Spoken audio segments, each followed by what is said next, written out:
Save किया था ना? मैं सिर्फ इसलिए गया था क्योंकि उसने मुझे कॉल किया, that's it. But listen तो. Save it for someone else. जिंदगी में सेव करना जरूरी है, मगर जब बात पैसों की हो, सिर्फ सेविंग से काम नहीं चलेगा। इक्विटी म्यूचुअल फंड्स में इन्वेस्ट कीजिए और अपने सेविंग्स को आगे बढ़ने का मौका दीजिए। Mutual fund investments are subject to market risks. Read all scheme-related documents carefully.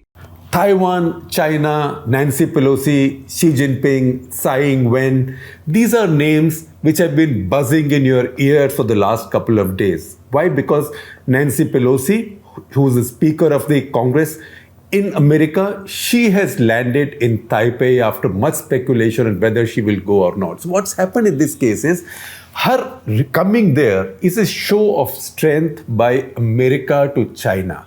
And what is the message? The message is that you've been believing and you've been saying and you've been generally reflecting the idea or basking in the idea that America is a declining global power and you are a rising power.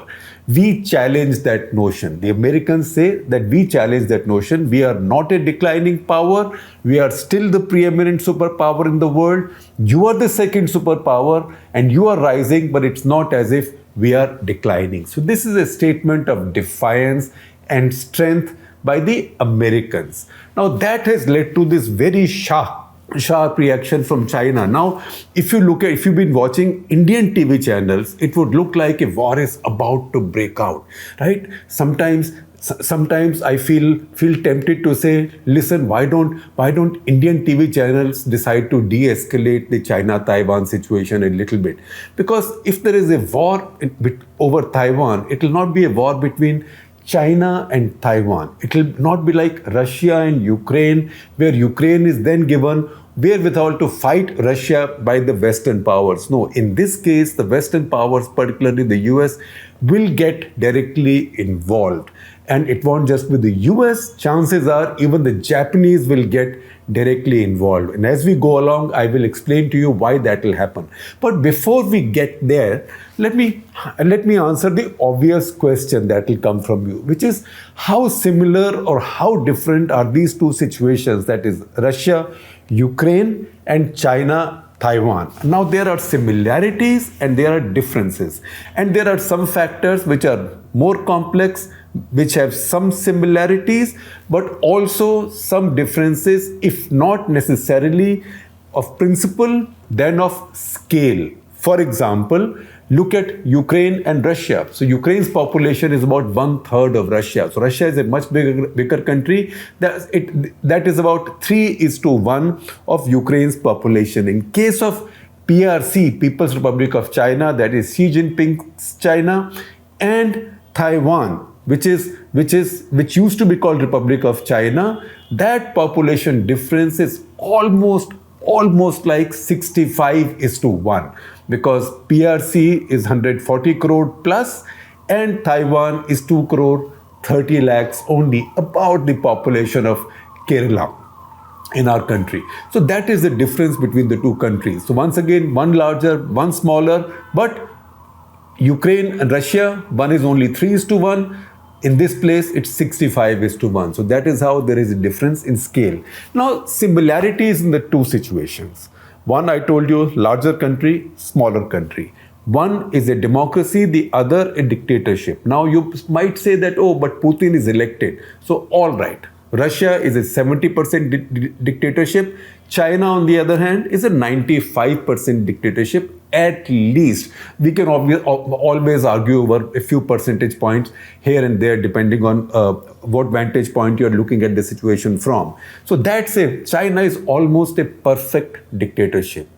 Against that, unlike Ukraine, which is not a perfect democracy, it has an elected government, but Zelensky also in Ukraine is quite dictatorial. He's banned many parties, he locks up many people in jail, and now it's very easy, you can lock up anybody in jail on the charges of being compromised to the Russians. So some of that stuff happens in Ukraine. There's also quite a bit of corruption. But Taiwan, on the other hand, if Ukraine then is about a 70% democracy, Taiwan is upwards of 90% democracy, because they've seen governments change with elections, and they also have a history of dictatorship. They've come out of dictatorship. Chiang Kai-shek, when he broke away and when he took his people to this island because he lost the big war, ideological war with Mao Zedong, he also ran his country like a dictator. But in the course of time, that country changed. In fact, we are not going into too much of that complicated history.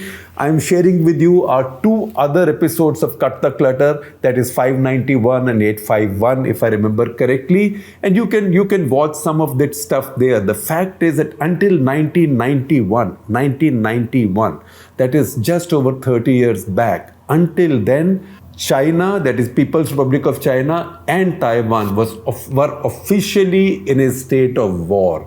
But that was a time of Deng Xiaoping's pragmatism. Remember, that was around time when Deng Xiaoping also met Rajiv Gandhi. Rajiv went to China, and Deng Xiaoping used that famous line with him that, look, maybe let's move on and try and resolve things that we can resolve right now. Border issues and all, maybe our generation does not have the wisdom to resolve those issues. Let's leave it to a wiser generation. So probably he said something similar to the Taiwanese side as well. So 1991, the two countries, or the two entities, these are not two countries, ended their state of war. Once again, what's the big difference? Russia and Ukraine are two sovereign countries. In this case, these are not two sovereign countries, because the whole argument is about which one is the real China. So Republic of China, when it came into being as Taiwan on the island of Taiwan, when Chiang Kai-shek escaped, the pretense was that we are the real China and communists have taken over the large part of our country. Just a little western enclave which happens to be several tens of times larger than our size and 65 times more than our population. But the whole argument was, which is the real China? And remember, for almost a quarter century after that, the Western world recognized Republic of China as the real China. It's only when the Nixon-Kissinger outreach to China took place, to Red China or Communist China took place, that this equation changed. So that leads to some really ironical or funny situations. For example, when Beijing talks about Taiwan, they never say Taiwan. Similarly, when Taiwan talks about Beijing, they never say China or People's Republic of China, because each one pretends that they are the real China. They call each other respectively as CCP, Chinese Communist Party. This is what the Chinese Communist Party wants. That's what Taipei would say. And China, on the other hand, refers to Taiwan as DPP. That is Democratic Progressive Party. That is the ruling party in Taiwan. So this argument goes on over who is the real China. Who is the real China? So this is a question of competing systems. And that's the reason when I conclude this episode of Cut the Clutter, I will take you back to a famous apocryphal story about General Zia-ul Haq. I know some of you complain that I talk about Pakistan too much, but that's the politics we understand most of all, because as I keep saying sometimes half-jokingly, only half-jokingly, that Pakistan's politics is our internal affair. So I will tell you how that story about General Zia becomes relevant in this situation. So this is the situation where these two entities are fighting. And there is an inevitability to one of them absorbing the other. Now, can such a small fish like Taiwan absorb such a big fish like China? If not, why should the Chinese be so afraid? Chinese should just go and take over Taiwan, but they can't do it because Taiwan is very well armed. It is bristling with surface-to-surface missiles, particularly anti-shipping missiles. There is a Taiwan Strait between the Chinese mainland and Taiwan, which at its widest is about 180 kilometers, at its narrowest is about 130 kilometers. So it's not as if you can do a triple jump or hop, skip and jump over it, right? You will have to arrange an armada, troop ships, and all of those will then be exposed to Taiwanese missiles. And not just that, Taiwan also has tiny islands which are much closer to the Chinese coastline, and those are very well defended and those are very well fortified. So Taiwanese are ready to fight, and Taiwanese are not a defenseless country. They have pretty much American security guarantees, although there is no treaty that is a security guarantee. So this is not such an easy walkover. This is not even what Putin might have imagined Ukraine will be like. This is a very different situation. Once again, Taiwan has economic strengths. We sometimes fret over the fact that China's per capita income is 5 times higher than ours, than India's. Check also what Taiwanese per capita income is. That is 5 times higher than China's. So Taiwan also happens to be a kind of advertisement for democracy in Asia, not just in Asia in general, but particularly in Eastern Asia, which is dominated even more by the Chinese. So when the Chinese took over Hong Kong and they made the same promises to Macau, etc., they said one country, two systems. That will be one country, Hong Kong and China, but we let two systems carry on. Now in Hong Kong, they've been changing that system. They went back on that promise and now they've been enforcing their own draconian laws in Hong Kong. Between Taiwan and China, you can say the same, you can mention the same equation. It is still one country, two systems, because both think they are the same country. But the two systems in this case are dictatorship in China, a pakka democracy in Taiwan, and how good that democracy is. And last year, The Economist rated Taiwan as the 11th soundest democracy in the world, which means over the previous year and last year, that is between 2020 and 21, Taiwan had improved 9 points. So 11th in the world also showed a large improvement over the previous year because Taiwan had had a fresh election and a change of government, a completely peaceful, uneventful change of government, as it should be in classical democracies. But at 11th in the world, Taiwan was also the soundest democracy in Asia. Way ahead of India, I humbly state. Now, that is where this becomes one country, two systems, but one system versus the other system. And there lies the problem. And that is why Xi Jinping's China worries so much about Taiwan. Because look at what Taiwan brings to the table. Taiwan says they are a dictatorship, and they say, and there are lots of followers, lots of fans of that system. I find in India also many people say, oh, look at the Chinese, they left us behind because they are a dictatorship. India should also go in the same mode for 30 years, then we'll become a democracy. What is the counter to that? The counter to that is, look at Taiwan. Taiwan, the same Chinese, Han Chinese people, they have such a strong democracy. They've democratized so aggressively over the past decades. And they are now 5 times richer than China. They are 100 times more democratic than China. They are 5 times more modern than China. And they do a lot of high-tech manufacture. 66% of the microchips in the world are manufactured in Taiwan. So Taiwan is a very good advertisement in the world for democracy. They are a very good advertisement for democracy in Asia. And for people, Chinese people living in mainland China, they also show the mirror and say, look, don't be afraid of democracy. You are not doing so well. You are not so prosperous only because you are under a communist dictatorship. You could be under a proper democracy like us and still be very prosperous. In fact, more prosperous. And that is what worries Xi Jinping and the Chinese Communist Party. It's an ideological war as well. So if you want to understand the implications of Nancy Pelosi's visit to Taipei, please read her op-ed article in the Washington Post. I will just quote one line for you. You can read the rest of the article. I will share the full link with you, and I will also share some lines on my screen. She says, what is it that Americans owe to the Taiwanese? She says, today, we must stand by that vow. So what is the vow she's talking about? This is the vow that Americans made to the Taiwanese in 1979.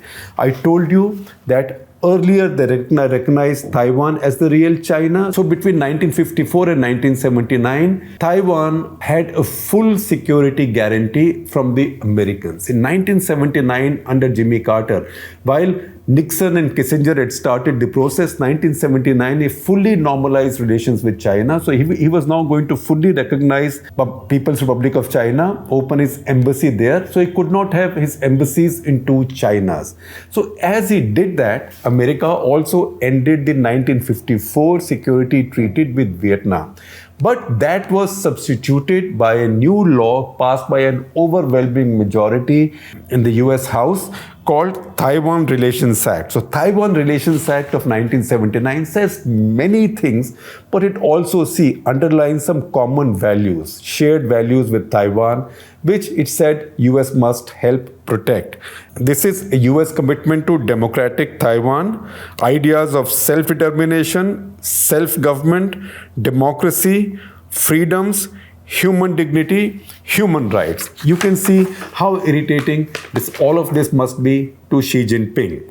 Now, there are no explicit security guarantees in this Taiwan Relations Act, but there is one more passage, part of which I will quote for you. It says, quote, to consider any effort to determine the future of Taiwan by means other than peaceful means will be considered a threat to the peace and security of Western Pacific area and be of grave concern to the US. So you can understand what that means. This is as close to a security guarantee as you can have. Now, what's also happened in the process is because the Chinese have been giving so much trouble to their neighbors that the Japanese, so otherwise were quite a Pacific nation, they've also begun to get very worried. So the Japanese now see Taiwan as their frontline state.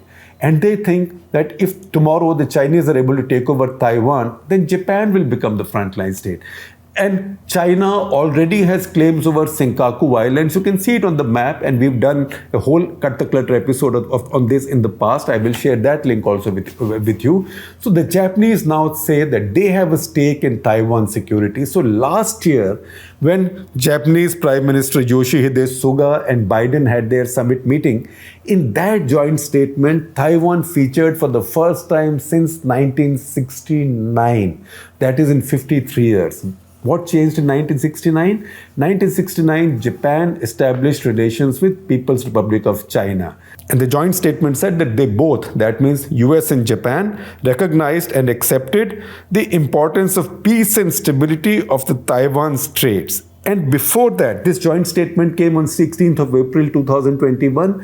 And just a month earlier than that, on 16th of March 2021, the Japanese Defense Minister Kishi Nobuo, at a meeting, after a meeting with his American counterpart, Lloyd Austin, said that Japan is keen and open and in fact willing to cooperate with the US for the defense of Taiwan. So anybody, if the Chinese want to invade Taiwan now, they have to also keep in mind the fact that this might draw in the US and Japan in a direct role. And once you have the US and Japan, then other allies also can't be that far away. So these are the complexities of this situation. Now I'll take you back to Nancy Pelosi's statement. We had stopped at where she said, today we must stand by that vow. And I explained to you what that vow is. Then she goes on to say, and we must stand by Taiwan, which is an island of resilience. It is a leader in peace, security, and economic dynamism with an entrepreneurial spirit, culture of innovation, and technological prowess that are envies of the world. And she also turns the knife by going on to say, and I quote, by traveling to Taiwan, we honor our commitment to democracy and also reaffirming that the freedoms of Taiwan and all democracies must be respected. So she's setting it up as democracies versus China. So the Americans have really raised the level of this conflict with China to an ideological level. And that is the important part here.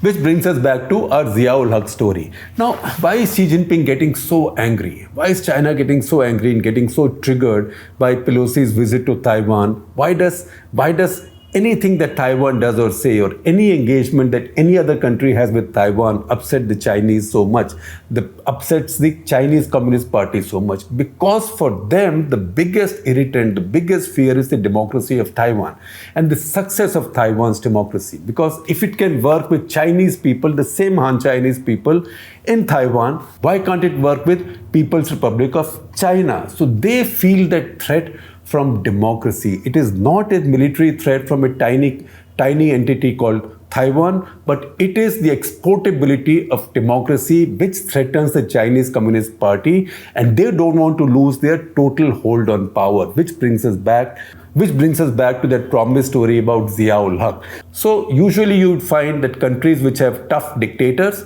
they have the best jokes about those dictators, because you can't publish anything in dictatorships, so at least in private you can joke about them. In those days, in the days of Soviet Union, Russians also had the best jokes about their own Communist Party and their general secretary. So in Pakistan, the story about Zia used to be that Zia went for a haircut. He went for a haircut and the barber asked him, Zia Saab, aap Jamhuriyat kab bahal kar rahe ho? Zia Saab, when are you restoring democracy? He said, how is this your business? You're just a barber, cut my hair and be done with it.